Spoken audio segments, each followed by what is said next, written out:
Здравейте, хора. Теглото постоянно се променя. Извинявам се. Ще разберем А, защо.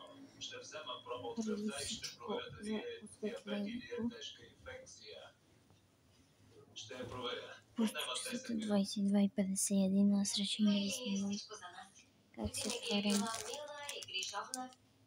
Винаги ни посреща и ни кара 22:51. да се Мисля, че чувстваме ви добре казах у това дома. Но да, 22:51. Как се отварям?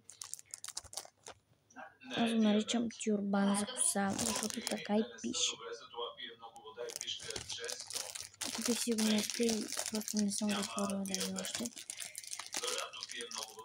И сега в 11 без 9 реших да го отворя.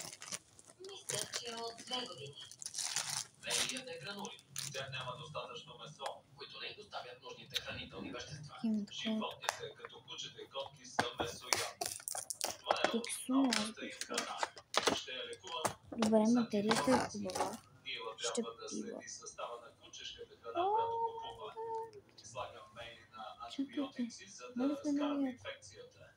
Гледнете. Купувай по-хубава храна. Хайде, ще се видим отпред. Да, то малко се тъмнява. Много съм доволна, че тя е здрава. Спомням си, защото ми хареса За най-много. 2 седмици. Ето, Тогава ще слагаме е си свикнала с другата храна. Да, за нея ще има много любов и лакомства. Ще се оправи. Да. Това беше. Извинявайте, че чувате баща ми как крещи, просто има мач на Левски.